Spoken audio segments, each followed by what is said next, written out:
রাশেদ একজন সফল ব্যবসায়ী। তিনি শহরের একটি বড় বাড়িতে থাকতেন। তার সাথে থাকত তার স্ত্রী আর তার ছোট ছেলে রায়ান। কিন্তু রাশেদের একটা অদ্ভুত নিয়ম ছিল।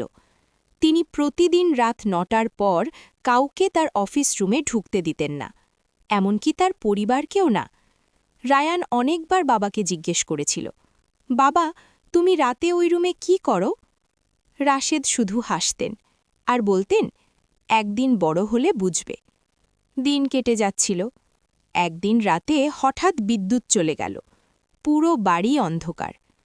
রায়ান তখন দেখল তার বাবার অফিস রুমের দরজা একটু খোলা। তার কৌতূহল হল। সে ধীরে ধীরে দরজার কাছে গেল আর ভিতরে তাকিয়ে যা দেখল তা দেখে সে অবাক হয়ে গেল।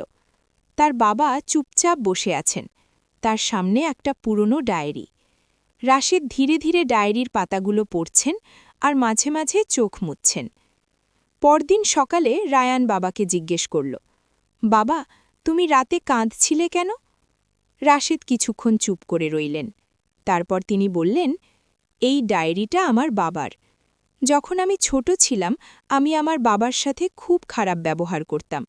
আমি ভাবতাম তিনি আমাকে বোঝেন না। একদিন তিনি হঠাৎ অসুস্থ হয়ে মারা গেলেন। তারপর আমি এই ডায়েরিটা পাই।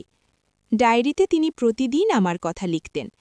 তিনি লিখেছিলেন, আমি একদিন বুঝব তিনি আমাকে কত ভালোবাসতেন।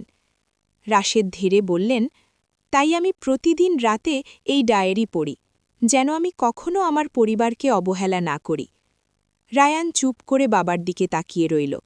সেদিন সে বুঝল, মানুষ অনেক সময় যাদের সবচেয়ে বেশি ভালোবাসে তাদের সাথেই সবচেয়ে বেশি রাগ করে, কিন্তু সময় চলে গেলে সেই ভালোবাসা আর ফিরে পাওয়া যায় না।